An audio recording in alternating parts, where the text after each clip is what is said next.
Hello mga kabayagbag, nagkaroon ulit kami ng pagkakataon lumabas ng aming lungga. At ang aming pupuntahan ay ang Casa Peregrin sa may San Mateo, Rizal. Dahil maganda daw dun ang tanawin at sikat din daw yung lugar na iyon. Kaya maaga pa lang ay umalis na kami dito sa aming bahay para makita ang sinasabi nilang ulap, na yung ulap daw ay mahawakan mo dun. Gumamit din pala kami ng Google Map para hindi kami maligaw dahil hindi pa namin kabisado ang pagpunta roon.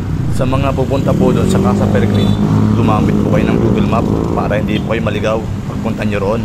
At habang binabaybay namin papunta roon ay inabutan kami ng malakas na ulan. Dahil nga gala kaming tao, tinuloy pa rin namin ang pagpunta roon. At swerte, hindi nabasa si Asyong. Ako lang ang nabasa dahil wala akong dalang kapote. Tumigil muna kami saglit para mag-video at videoan ang kabundukan kung saan may malalakas na ulan doon. At syempre, para may pang reels din. At eto na nga, mga kabayagbag, may kasabihan nga tayo, kung may gusto, may paraan, at kung ayaw, may dahilan. Nakikita nyo ba yung mga ulap na yan, yung makakapal na ulap na yan? Ulan po yan, malakas po ang ulan doon sa kabilang bundok. At ito ang patunay mga kabayagbag. Nakita nyo naman, basang-basa na ako. Pero okay lang yan dahil malapit na kami sa Casa Peregrin. At matutiyuri naman ako kapag bumiyahe na ulit kami. Pero tumuloy pa rin kami.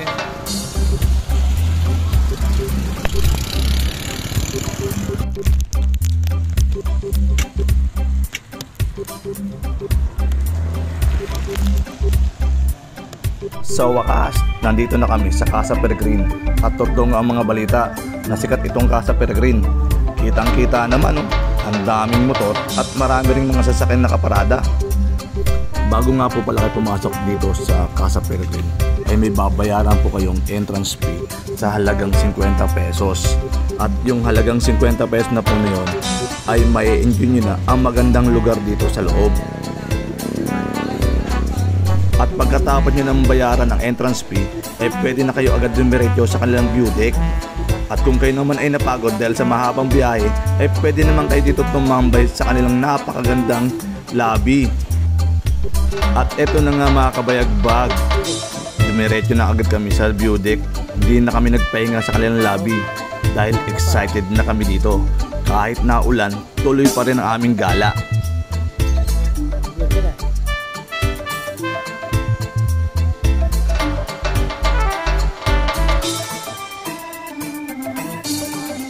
Sa halagang 50 pesos na binayaran nyo na entrance fee, ay talaga namang sulit na sulit dahil ang ganda ng lugar.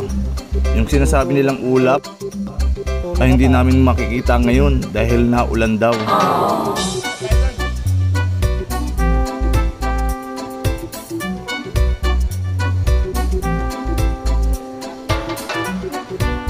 Okay lang yun mga kabayagbag kung hindi nyo ngayon makita yung ulap na sinasabi nila. Eh, maganda pa rin naman ang tanawin dito. Mag-e-enjoy kayo. Kasunod dyan, pisa ka dyan.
Ayos ah, parang si Derek Ramsey lang yung pormahan.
Kung kayo naman ay makaramdam ng gutom, ay no problem yan dito sa Casa Peregrine dahil meron naman silang restaurant dito at ang sasarap ng mga pagkain dito.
At ang isa pa sa maganda rito na napansin namin ay merong pang manghaharana sa inyo habang kayo ay kumakain.